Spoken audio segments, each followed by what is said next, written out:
Well, 2020 was not short on drama, that's for sure. And drama on the silver screen made its way to our televisions as movie theaters were forced to shut down. The 2021 Academy Award nominations released yesterday also show a shift. Joining us to explain is film critic Rob Rector, who is also a contributor to the publication Film Threat.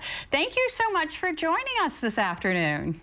It's good to be back here. It was just yesterday, wasn't it? Or last month or last year? Something, right? I don't know. It's all the same. It's all March, right?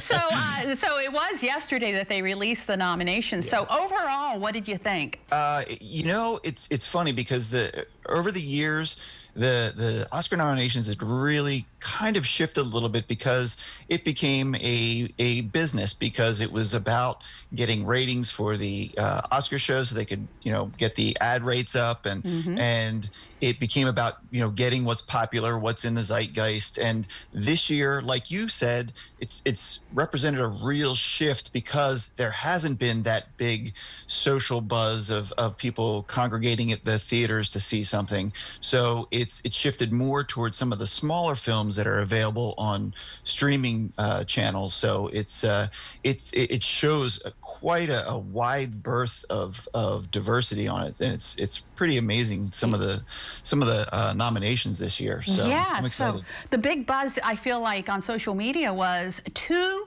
female directors up for Best Picture or Best Director this year. 2 for Best Director. First time ever that has happened.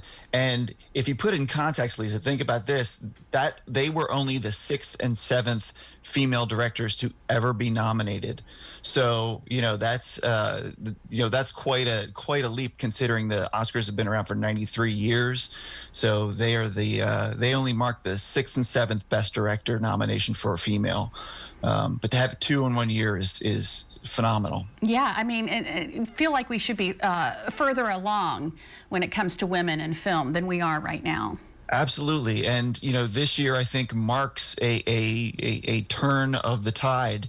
There's 70 women overall nominated in, I think, 76 categories.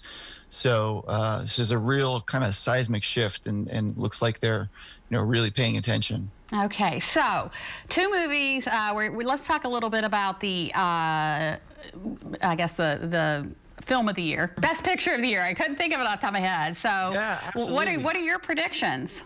Well, I have not seen The Father, and that's the one with Anthony Hopkins, who plays an older gentleman who's suffering from dementia, and it looks fantastic. I mean, it's Anthony Hopkins, so you can't go wrong with him anyway. But that has not been released on a streaming service or anything as of yet. I've seen the majority of the rest of them. I'm a big fan of Judas and the Black Messiah. I think it was just a really powerful piece of filmmaking and phenomenal performances. I personally like Nomadland.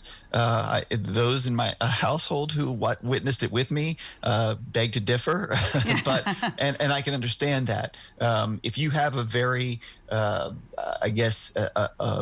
desire to wander and to walk across the United States, then this might be the film for you, because it's filmed with, there's so many glorious shots of the U.S. in there, and all these Midwestern areas that mountainous landscapes and beautiful vistas. But narratively, it could be slight for a lot of people who like a narrative-driven film. It just kind of meanders, but I really kind of fell in love with that. Now let's talk a little bit about Mank, because that's the black and white film that also is getting a lot of buzz. Yeah, David Fincher, a very acclaimed director. I think there was 10 nominations for Mank this year. Was released on Netflix, I believe, at the end of last year, about the making of Citizen Kane. Really strong, powerful performances.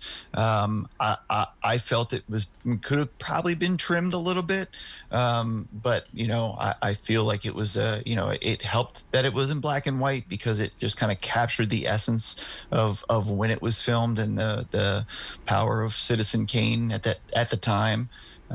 So it's definitely a strong contender, and it's also helping Netflix kind of establish itself as a big player in award season. Yeah. And, you get a streaming service. All these streaming services are now becoming Oscar contenders. Yeah, because Chicago 7's on Netflix as well, isn't it?